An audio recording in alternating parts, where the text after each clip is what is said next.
Good morning, students. Well, I think all are fine with health. And then coming to syllabus, as you all know, I think you all have got the timetable for FA1 exam, and third class EVS is going to be held on 19th of October, right? So still you have almost 2 weeks. So please do read the lessons or read the chapters carefully. All right. So prepare for the test. Then coming to the ongoing syllabus, I think we had studied till eating habits of animals, that is herbivores, carnivores, and omnivores, right? Before that, we had studied the animals which are living on land as well as in water. Frog, salamander, toad. These are the examples for the animals which are living both on land as well as in water. Then next we studied eating habits of animals. Depending upon eating habits of animals, we have classified the animals as herbivores or herbivorous animals, then carnivorous animals, and then omnivorous animals. So depending upon the eating habits of animals, we have classified the animals into three sections. One is herbivorous, second is carnivorous, and third is omnivorous. So ಏನು ಪ್ರಾಣಿಗಳು ತಮ್ಮ ಆಹಾರ ಪದ್ಧತಿಯನ್ನು ಆಯ್ದುಕೊಂಡಿದ್ದಾವಲ್ಲ ಆ ಒಂದು ಆಹಾರ ಪದ್ಧತಿಯ ಮೇಲೆ ನಾವೇನು ಮಾಡಿದ್ವಿ, ಅನಿಮಲ್ಸನ್ನು ಮೂರು ಥರ ಆಗಿ ವಿಂಗಡಣೆ ಮಾಡಿದ್ವಿ. ಮೊದಲನೆಯದು herbivorous, second carnivorous and the last one omnivorous. ಈ ಥರ ನಾವು ಆಹಾರದ ಪದ್ಧತಿಯ ಮೇಲೆ ನಾವು ಪ್ರಾಣಿಗಳನ್ನು ಬೇರೆ ಬೇರೆಯಾಗಿ ಗ್ರೂಪ್ ಮಾಡಿದ್ವಿ. ಸೊ ಮೊದಲನೇದು ಯಾವುದು, ಹರ್ಬಿವೋರಸ್. ಸೊ ಹರ್ಬಿವೋರಸಲ್ಲಿ ಏನಾಗ್ತದೆ, actually the animals which are eating only plants, for them we call herbivores. Animals eat only plants. So plants ಅನ್ನು ತಿಂತಕ್ಕಂಥ ಪ್ರಾಣಿಗಳಿಗೆ ನಾವು ಹರ್ಬಿವೋರಸ್ ಅನಿಮಲ್ಸ್ ಅಂತ ಕರೆದು. ಎಕ್ಸಾಂಪಲ್ ಯಾವುದು, cow, deer, then buffalo, goat, rabbit. So these are few examples of herbivorous animals. So ಯಾವ ಪ್ರಾಣಿಗಳು ಬರೀ plants ಅನ್ನು ತಿಂತಾವೆ ಅಂದ್ರೆ ಸಸ್ಯಾಹಾರಿ ಇರ್ತಾವೆ, ವೆಜಿಟೇರಿಯನ್, ಸಿಂಪಲ್ ಆಗಿ ಹೇಳ್ತಾನೆ, right? The animals which are eating only plants. ಯಾವ ಪ್ರಾಣಿಗಳು ಸಸ್ಯಾಹಾರಿ ಆಹಾರವನ್ನು ತೆಗೆದುಕೊಳ್ತಾವೋ ಅಂಥ ಒಂದು ಪ್ರಾಣಿಗಳಿಗೆ ನಾವು ಹರ್ಬಿವೋರಸ್ ಅನಿಮಲ್ಸ್ ಅಂತ ಕರಿತೀವಿ. ಅದಕ್ಕೆ ಉದಾಹರಣೆ ಯಾವ್ಯಾವು, ಕೌ ಇರಬಹುದು, ಡೇರ್ ಇರಬಹುದು, ಗೋಟ್ ಇರಬಹುದು, ರ್ಯಾಬಿಟ್ ಇರಬಹುದು, ಅಥವಾ ಬಫೆಲೋ ಇರಬಹುದು, right? So next one carnivorous animals. Carnivorous animals ಅಂದ್ರೆ ಏನು? The animals which is here animals eat only flesh of other animals. ಇಲ್ಲೇನಾಗ್ತದೆ ಕಾರ್ನಿವೋರಸ್ ಎನಿಮಲ್ಸ್ ಒಳಗಂದ್ರೆ ಪ್ರಾಣಿಗಳು ಬರೀ ಮಾಂಸವನ್ನು ತಿಂತಾವೆ. ಆ ಮಾಂಸ ಎದುರಿರ್ತದೆ, ಆ್ಯಕ್ಚುಲಿ ಆ ಮಾಂಸ ಇನ್ನೊಂದು ಬೇರೆ ಪ್ರಾಣಿದಿರ್ತದೆ. ಫಾರ್ ಎಕ್ಸಾಂಪಲ್, ಇವಾಗ ಟೈಗರ್, ಹುಲಿ ಏನು ಮಾಡ್ತದೆ, ಬೇಟೆಯಾಡಿ ತನ್ನ ಆಹಾರವನ್ನು ತಿಂತದ. ಸೊ ಆ ಹುಲಿ ಏನು ಬೇಟೆಯಾಡ್ತಾ ಇದೆ, ಆ್ಯಕ್ಚುಲಿ ಅಲ್ಲಿ ಬೇರೆ ಪ್ರಾಣಿಗಳನ್ನು ಬೇಟೆಯಾಡಿ ಅದು ತನ್ನ ಆಹಾರವನ್ನು ತೆಗೆದುಕೊಳ್ತಾ ಇದೆ. ಈಗ ಏನು ಮಾಡ್ತದೆ ಹುಲಿ, actually it is hunting, it is hunting for it's food. ಏನು ಮಾಡ್ತದ, ಈ ಜಿಂಕೆ ಅದೇನಿರ್ತವಲ್ಲ ಅಂಥವ್ರನ್ನೆಲ್ಲ ಬೇಟೆಯಾಡಿ ಅದರ ಮಾಂಸವನ್ನು ಹುಲಿ ತಿಂತದೆ. ಸೊ ಇಲ್ಲಿ ಪ್ರಾಣಿಗಳು ಯಾವ ಬೇರೆ ಪ್ರಾಣಿಗಳ ಮಾಂಸವನ್ನು ತಿಂದು ಬದುಕ್ತಾವು ಅವಕ್ಕೆ ನಾವು ಕಾರ್ನಿವೋರಸ್ ಅನಿಮಲ್ಸ್ ಅಂತ ಕರಿತೀವಿ. For example, we have tiger, lion, cheetah. These all are the animals which are eating flesh of other animals. Flesh ಅಂದ್ರೆ ಮಾಂಸ. ಸೊ ಆ ಮಾಂಸ ಎದರಿರ್ತದ, ಬೇರೆ ಪ್ರಾಣಿಯ ಒಂದು ಮಾಂಸವನ್ನು ತಿಂದು ಬದುಕ್ತಕ್ಕಂಥ ಪ್ರಾಣಿಗಳಿಗೆ ನಾವು ಕಾರ್ನಿವೋರಸ್ ಅನಿಮಲ್ಸ್ ಅಂತ ಕರಿತೀವಿ. Then next one last we have omnivorous. Actually omnivorous ಒಳಗೆ ಏನಾಯಿತು, ಇಲ್ಲಿರ್ತಕ್ಕಂಥ ಪ್ರಾಣಿಗಳು ಹೇಗಂದ್ರೆ ಅವು ಸಸ್ಯಾಹಾರಿನೂ ಇರ್ತಾವೆ ಹಾಗೂ ಮಾಂಸಾಹಾರಿನೂ ಇರ್ತವೆ. ಈ ಕಾರ್ನಿವೋರಸ್ ಅಂದ್ರೆ ಏನಾಯಿತು, ಬರೀ ಮಾಂಸಾಹಾರಿ ಪ್ರಾಣಿಗಳಾದವು. ಹರ್ಬಿವೋರಸ್ ಅಂದ್ರೆ ಅದು ಬರೀ ಸಸ್ಯಾಹಾರಿ ಪ್ರಾಣಿ ಆಯಿತು. ಇಲ್ಲಿ ಸಸ್ಯಾಹಾರಿ ಬರೀ, ಇಲ್ಲಿ ಕಾರ್ನಿವೋರಸ್ ಒಳಗೆ ಮಾಂಸಾಹಾರಿ ಇರ್ತದೆ. ಈಗ ಓಮ್ನಿವೋರಸ್ ಅಂದ್ರೆ ಇವೆರಡು ಕೂಡ ಇರ್ತವೆ, ಅಂದ್ರೆ ಸಸ್ಯಾಹಾರಿನೂ ತಿಂತದ ಹಾಗೂ ಮಾಂಸಾಹಾರಿನೂ ತಿಂತಾ ಇರ್ತದೆ. The animals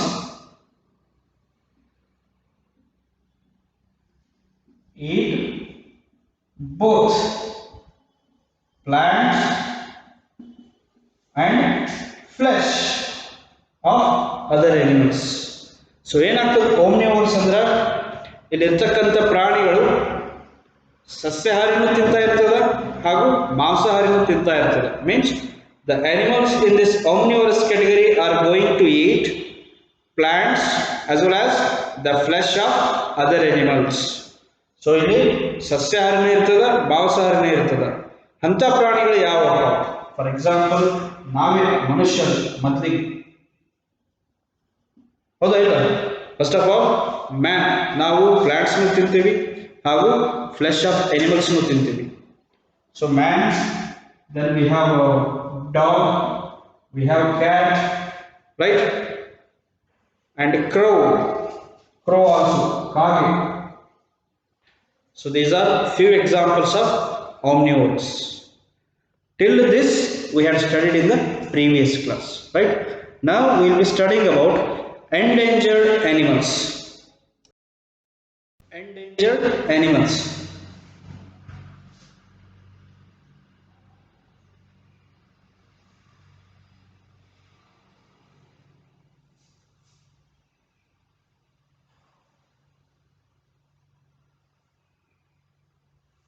What do you mean by endangered animals? ಅಳಿವಿನಂಚಿನಲ್ಲಿರತಕ್ಕಂಥ ಪ್ರಾಣಿಗಳಿಗೆ ನಾವು ಎಂಡೇಂಜರ್ಡ್ ಅನಿಮಲ್ಸ್ ಅಂತ ಕರಿತೀವಿ. ಅರ್ಥ ಆಯ್ತಾ? ಸೊ ಒಬ್ಬರು ಫ್ಯಾಮಿಲಿ ಏನಾಗಿರ್ತದೆ, ಈಗ ಅದ್ರ ಮೆಂಬರ್ಸ್ ಬಹಳಷ್ಟು ಕಮ್ಮಿ ಆಗಿರ್ತಾರ, ಹೀಗಾಗಿ ಅವು ಅಳಿವಿನಂಚಿನಲ್ಲಿದೆ ಅಂತ ನಾವು ಹೇಳ್ತೀವಿ. For that we call endangered animals. Is that clear? Okay. There are a large number of animals that are killed by human beings for different purposes. So ಏನಾಗ್ತದೆ, ಮಾನವ ಬಹಳಷ್ಟು ಪ್ರಾಣಿಗಳನ್ನು ತನ್ನ ಜೀವಿತಾವಧಿಯಲ್ಲಿ ಕೊಲ್ತಾನೆ. ಒಂದು, ಅದು ಆ ಪ್ರಾಣಿಯ ಮಾಂಸವನ್ನು ತಿನ್ನಲಿಕ್ಕೆ, ಅಥವಾ ಆ ಪ್ರಾಣಿಯಲ್ಲಿ ಇರ್ತಕ್ಕಂಥ ಒಂದು ಉಪಯೋಗಕ್ಕೆ ಬರ್ತಕ್ಕಂಥ ಒಂದು ಆರ್ಗನ್ ಇರಬಹುದು, ದೇಹದ ಒಂದು ಭಾಗ ಇರಬಹುದು, ಅಥವಾ ಅದರ ಚರ್ಮ ಇರಬಹುದು, ಅಥವಾ ಅದರ ಕೂಲ್ ಇರಬಹುದು. ಸೊ ಹೀಗಾಗಿ ಏನು ಮಾಡ್ತಾನೆ, ಬೇರೆ ಬೇರೆ ಉದ್ದೇಶದಿಂದ ಬಹಳಷ್ಟು ಪ್ರಾಣಿಗಳನ್ನು ಏನು ಮಾಡ್ತೀವಿ, ಮನುಷ್ಯ ಕೊಲ್ತಾನೆ. Is it clear? So there are many reasons where the human is killing these animals. It may be for its meat, it may be for its skin, it may be for its important organ of the body or some other uses. So for different purposes, ಬೇರೆ ಬೇರೆ ಉದ್ದೇಶಕ್ಕೋಸ್ಕರ ಏನು ಮಾಡ್ತಾನೆ ಮನುಷ್ಯ ಇಲ್ಲಿ ಆ ಪ್ರಾಣಿಗಳನ್ನು ಕೊಲ್ತಾ ಇದ್ದಾನೆ. If we do not stop killing them, they are going to be extinct in the future. So ಏನು ಮಾಡಬೇಕು, ನಾವು ಇದೇ ಥರ ಪ್ರಾಣಿಗಳನ್ನು ಕೊಲ್ತಾ ಹೋದ್ರೆ, ಏನಾಗ್ತದೆ ಅಂದ್ರೆ ಮುಂದೆ ಒಂದು ದಿನ ಅವು ಪ್ರಾಣಿಗಳು ಸಿಗದೇ ಇರಬಹುದು. ಎಕ್ಸ್ಟಿಂಕ್ಟ್ ಅಂದ್ರೆ ಏನು, ಅಳಿದು ಹೋಗಿರತಕ್ಕಂಥ. For example, when we look at the dinosaur, it is an extinct species. ಅದರ ಮೆಂಬರ್ಸ್ ಯಾರು ಈ ಸದ್ದಿಲ್ಲ, ಹೀಗಾಗಿ ನಮಗೆ ಅವು ಕಾಣುವುದಿಲ್ಲ. ಅವು ಮುಂಚೆ ಇದ್ದು ಈ ಸದ್ದಿಲ್ಲ, ಹೀಗಾಗಿ that dinosaur is an extinct species. ಅರ್ಥ ಆಯ್ತಾ? ಅಳಿದು ಹೋಗ್ಬಿಟ್ಟದು, ಅದ್ರ ಮೆಂಬರ್ಸ್ ಯಾರು ಇಲ್ಲ. It's family members are it's relation, ನಾವೇನಂತ ಕರಿತೀವಿ. ಆ್ಯಕ್ಚುಲಿ ಅದರ ಥರ ಇರ್ತಕ್ಕಂಥ ಯಾವ ಪ್ರಾಣಿಗಳು ಈ ಸದ್ ನಮಗೆ ಭೂಮಿ ಮೇಲೆ ಕಾಣಲಿಕ್ಕೆ ಸಿಗುವುದಿಲ್ಲ. ಹೀಗಾಗಿ ಅವು ಏನು ಅಳಿದು ಹೋಗಿದಾವಲ್ಲ ಅಂಥ ಪ್ರಾಣಿಗಳಿಗೆ ನಾವೇನಂತ ಕರಿತೀವಿ, ಎಕ್ಸ್ಟಿಂಕ್ಟ್ ಸ್ಪೀಸೀಸ್ ಅಂತ ಕರಿತೀವಿ. ಅಳಿದು ಹೋದ ಪ್ರಾಣಿಗಳು. ನಾವು ಇದೇ ಥರ ಪ್ರಾಣಿಗಳನ್ನು ನಮ್ಮ ಉಪಯೋಗಕ್ಕೋಸ್ಕರ ಅವನು ಕೊಲ್ತಾ ಹೋದ್ರೆ ಮುಂದೊಂದು ದಿನ ಆ ಪ್ರಾಣಿಗಳು ಏನಾಗ್ತಾವು, ಎಕ್ಸ್ಟಿಂಕ್ಟ್ ಆಗಿಬಿಡ್ತಾವೆ, ಅದರ ಸಂತತಿ ನಾಶ ಆಗಿಬಿಡ್ತದೆ. Right. So if you can't stop or if you don't stop killing the animals, then one day we will end up with those animals as in the extinct list. ಅಳಿದು ಹೋದ ಪ್ರಾಣಿಗಳಾಗ್ಬಿಡ್ತಾವೆಲ್ಲ. ಆಮೇಲೆ ನಾವು ಇವಾಗ ಏನು ಪ್ರಾಣಿಗಳನ್ನು ಕೊಲ್ತಾ ಇದ್ದೀವಿ ಇದನ್ನು ನಾವು ತಡಿಲಿಕ್ಕಪ್ಪ ಅಂದ್ರೆ, if you don't stop killing animals, one day those animals are going to be in the extinct species. If you do not stop killing them, they are going to be extinct in the future. ಭವಿಷ್ಯದಲ್ಲಿ ಏನಾಗ್ತಾವು, ಮುಂದಿನ ಪೀಳಿಗೆಗೆ ಈ ಸದ್ದಿರ್ತಕ್ಕಂಥ ಪ್ರಾಣಿಗಳು ಕಾಣದೇ ಇರಬಹುದು, ಸಿಗದೇ ಇರಬಹುದು. ಅವ್ರು ಬರೀ ಅದನ್ನು ಫೋಟೋದಲ್ಲಿ ನೋಡಬೇಕಾಗ್ತದೆ. ಈಗ ನಾವೆಲ್ಲ ಹೇಗೆ ಡೈನೋಸರನ್ನು ಬರೀ ಪಿಕ್ಚರಲ್ಲಿ ನೋಡ್ತೀವಿ, ಹಾಗೆ ಅವರು ಏನು ಮಾಡಬೇಕಾಗ್ತದೆ, ಮುಂದೊಂದು ದಿನ ಈ ಥರ ಪ್ರಾಣಿಗಳು ಇದ್ದವು ಅದು ತಂದು ಅವರು ಅಂಥವೇ ನೋಡಬೇಕಾಗ್ತದೆ. So it is our duty to stop killing the animals. So ಈಗ ಏನು ಎಕ್ಸ್ಟಿಂಕ್ಟ್ ಆಗ್ತಾವಲ್ಲ ಮುಂದೆ, ಈ ಸದ್ದದಾವು, ಬಟ್ ಇನ್ನೊಂದಿಷ್ಟು ದಿನ ಬಿಟ್ಟರೆ ಅವು ಎಕ್ಸ್ಟಿಂಕ್ಟ್ ಆಗ್ತಾವೆ. ಈ ಸದ್ದದ ಸಂತತಿ ಸ್ವಲ್ಪೇ ಅದ, ನಾವು ಅದನ್ನು ಉಳಿಸ್ಕೊಳ್ಳಿಲ್ಲ, ಅದನ್ನು ನಾವೆಲ್ಲ ಕೊಂದ್ವಿ ಅಂದ್ರೆ ಮುಂದವು ಏನಾಗ್ಬಿಡ್ತಾವೆ, ಎಂಡೇಂಜರ್ಡ್ ಸ್ಪೀಸೀಸ್ ಆಗಿಬಿಡ್ತಾವೆ. ಮುಂದವು ಎಕ್ಸ್ಟಿಂಕ್ಟ್ ಆಗ್ತಾವೆ, ಅಳಿತಾವೆ ಮುಂದೆ. ಬಟ್ ಈ ಸದ್ದ ಅಳಿವಿನ ಅಂಚಿನಲ್ಲಿ ಇರತಕ್ಕಂಥ ಪ್ರಾಣಿಗಳಿಗೆ ನಾವು ಎಂಡೇಂಜರ್ಡ್ ಅನಿಮಲ್ಸ್ ಅಂತ ಕರಿತೀವಿ. Is my point clear? ಯಾವ ಪ್ರಾಣಿಗಳ ಸಂತತಿ ಈ ಸದ್ದ ಬಹಳಷ್ಟು ಕಮ್ಮಿ ಇದೆ, ಅವಕ್ಕೆ ನಾವು ಎಂಡೇಂಜರ್ಡ್ ಆನಿಮಲ್ಸ್ ಅಂತ ಕರಿತೀವಿ. ಸೊ ಅದನ್ನು ನಾವು ಉಳಿಸ್ಕೊಳ್ಳಿಲ್ಲ ಅಂದ್ರೆ ಮುಂದಿನ ಪೀಳಿಗೆ ಏನಾಗ್ತಾವು, ಎಕ್ಸ್ಟಿಂಕ್ಟ್ ಆಗಿಬಿಡ್ತಾವೆ, ಅಳಿದು ಹೋಗಿಬಿಡ್ತಾವೆ. ಅರ್ಥ ಆಯ್ತು? ಅಳಿವಿನ ಅಂಚಿನಲ್ಲಿ ಇರ್ತಕ್ಕಂಥ ಪ್ರಾಣಿಗಳು ಅಂದ್ರೆ ಎಂಡೇಂಜರ್ಡ್ ಅನಿಮಲ್ಸ್, ಅಳಿದು ಹೋದ ಪ್ರಾಣಿಗಳು ಅಂದ್ರೆ extinct animals. Is that clear? So for example we have giant panda, wild cat, house sparrow.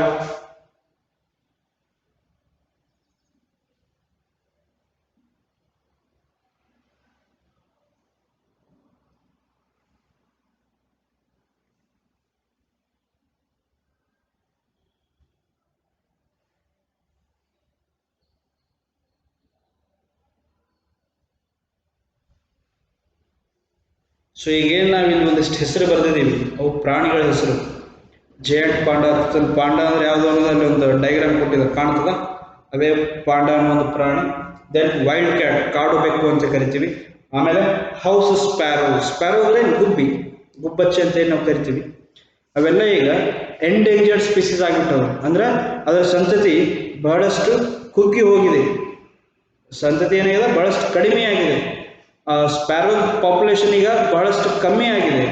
ಹೀಗಾಗಿ ಅವು ಎಕ್ಸ್ಟಿಂಕ್ಟ್ ಆಗುವ ಒಂದು ಸಂದರ್ಭದಾಗ ಅದಾವು ಅಂತ ಅರ್ಥ, ಅಳಿದು ಹೋಗುವ ಒಂದು ಅಂಚಿನಲ್ಲಿ ಅದಾವ.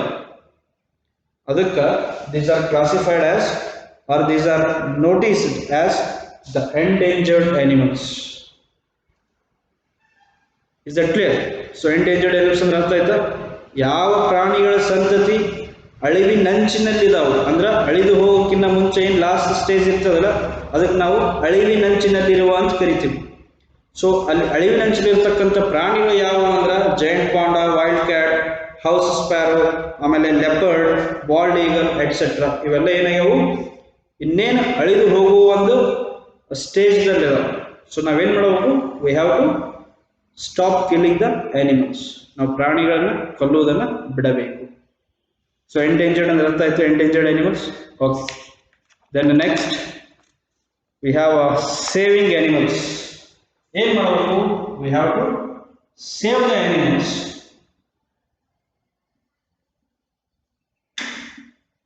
What we have to do, we have to save the animals. Why we have to save? We'll say that human beings kills animals for their own needs. So ನಾವು ಇನ್ನೇಗ ಏನು ಹೇಳಿದ್ವಿ, ಮನುಷ್ಯ ಅಥವಾ ಮಾನವ ತನ್ನ ಉಪಯೋಗಕ್ಕೋಸ್ಕರ ಏನು ಮಾಡ್ತಾನೆ, ಬೇರೆ ಬೇರೆ ಪ್ರಾಣಿಗಳನ್ನು ಕೊಲ್ತಾ ಇದ್ದಾನೆ. So human beings kill animals for their own needs. ಅಂದ್ರೆ ಮಾನವ ಏನು ಮಾಡ್ತಾ ಇದ್ದಾನೆ, ತನ್ನ ಸ್ವಂತಕ್ಕೋಸ್ಕರ ಏನು ಮಾಡ್ತಾ ಇದ್ದಾನೆ, ಪ್ರಾಣಿಗಳನ್ನು ಕೊಲ್ತಾ ಇದ್ದಾನೆ. Some animals are killed for their fur. So ಕೆಲವೊಂದಿಷ್ಟು ಅನಿಮಲ್ಸ್ ಏನು ಮಾಡಾಕ್ತೀವಿ, ಅದರ ಫರ್ಸನ್ನು ನಾವು ಕಿಲ್ ಮಾಡಾಕ್ತೀವಿ. ಆಮೇಲೆ while some others are killed for their other body parts. ಕೆಲವೊಂದಿಷ್ಟು ಅದರ ಬಾಡಿ ಪಾರ್ಟ್ಸ್ ಸಂಬಂಧ ನಾವು ಅನಿಮಲ್ಸ್ ಕಿಲ್ ಮಾಡ್ತಾ ಇದ್ದೀವಿ. ಮತ್ತೆ animals such as elephants, actually sir elephants ಎಲ್ಲರೂ ಎದಕ್ಕೆ ಕೊಲ್ತಾರಪ್ಪ? Why these elephants are killed? Because of tusks. ಅಂದ್ರೆ ಅದರ ಏನು ಕೋರೆ ಹಲ್ಲು ಇರ್ತಾವಲ್ಲ, ಎರಡು ಬಿಳಿಯು ದಂತ ಅಂತ ಕರಿತೀವಿ ನಾವು. ಸೊ ಅದಕ್ಕೋಸ್ಕರ ಏನು ಮಾಡ್ತಾ ಇದ್ದಾನೆ ಮಾನವ, ಅಷ್ಟು ದೊಡ್ಡ ಶರೀರವನ್ನು ಹೊಂದಿರತಕ್ಕಂಥ ಆನೆಯನ್ನು ಸತಕ ಕೊಲ್ತಾ ಇದ್ದಾನೆ. Animals such as elephants are killed for their tusks and tigers. ಹುಲಿನ ಎದಕ್ಕೆ ಕೊಲ್ಲಬೇಕು ನಾವು? For its skin. ಆ ಹುಲಿಯ ಮೇಲೆ ಇರ್ತಕ್ಕಂಥ ಸ್ಕಿನ್ ಏನಿದೆ, ಚರ್ಮ ಇದೆಯಲ್ಲ, ಅದನ್ನು ಸತಕ ಅದನ್ನು ಚರ್ಮವನ್ನು ತಗೊಳ್ಳಿಕ್ಕೆ ಮನುಷ್ಯ ಏನು ಮಾಡ್ತಾ ಇದ್ದಾನೆ, ಆ ಹುಲಿಗಳನ್ನೇ ಕೊಲ್ತಾ ಇದ್ದಾನೆ. Animals require food from plants and provide them carbon dioxide. So actually ಏನಾಗ್ತದೆ, ಅನಿಮಲ್ಸು ಅದು ಆಹಾರವನ್ನು ಎಲ್ಲಿಂದ ತಗೋತದೆ? Actually from plants. ಈಗ ನೀವು ಹೆರ್ಬಿವೋರಸ್ ಅನಿಮಲ್ಸ್ ಅದಾವಲ್ಲ, ಅದನ್ನೇ ಈ ಕಾರ್ನಿವೋರಸ್ ಅನಿಮಲ್ಸು ಬೇಟೆ ಆಡ್ತಾ ಇರ್ತವೆ. ಸೊ ಹರ್ಬಿವೋರಸ್ ಅನಿಮಲ್ಸ್ ಏನು ಪ್ಲ್ಯಾಂಟ್ಸ್ಗಳನ್ನು ತಿಂತಕ್ಕಂಥ ಪ್ರಾಣಿಗಳಿಗೆ ಆಹಾರನೇ ದೊರಕಲಿಲ್ಲ ಅಂದರೆ ಏನಾಗ್ತದೆ? ಆ ಕಡೆ ಪ್ಲ್ಯಾಂಟ್ ದೊರಕದೇ ಇರತಕ್ಕಂಥ ಸಂದರ್ಭದಲ್ಲಿ the animals which are depending on plants, herbivorous animals are also going to die. As herbivorous animals are going to die, the one which are dependent on those herbivorous animals are also going to die. So ಈ ಸದ್ದ plants ಮೇಲೆ ಏನು ಅವಲಂಬಿತವಾಗಿ ಈ ಹರ್ಬಿವೋರಸ್ animals ಇರ್ತಾವಲ್ಲ, ಅವನು ಸಾಯ್ತಾವೆ plants ಆಹಾರ ಸಿಗ್ಲಿಕ್ಕಂದ್ರೆ.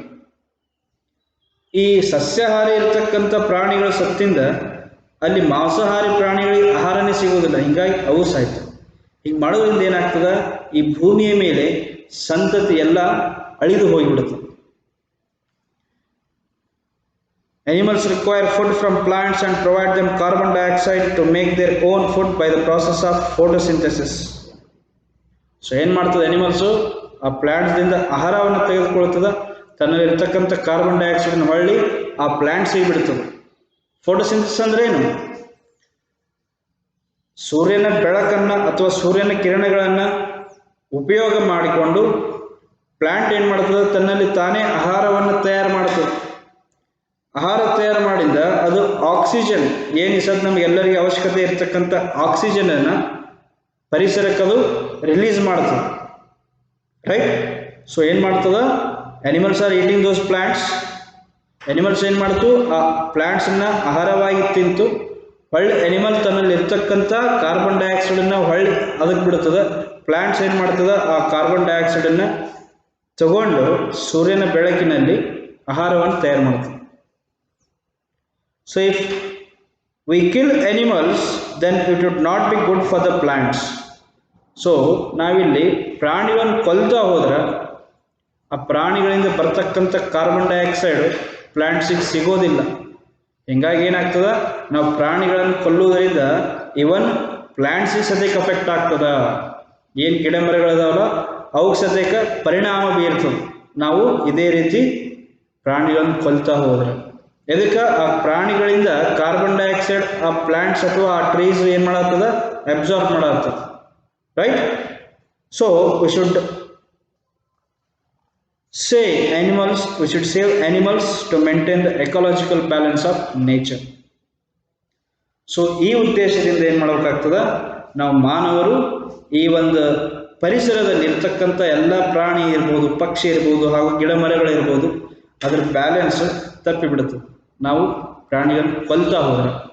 So ಏನು ಮಾಡಬೇಕು, ನಾವು ಸಾಧ್ಯವಾದಷ್ಟು ಪ್ರಾಣಿಗಳನ್ನು ಸೇವ್ ಮಾಡಬೇಕು.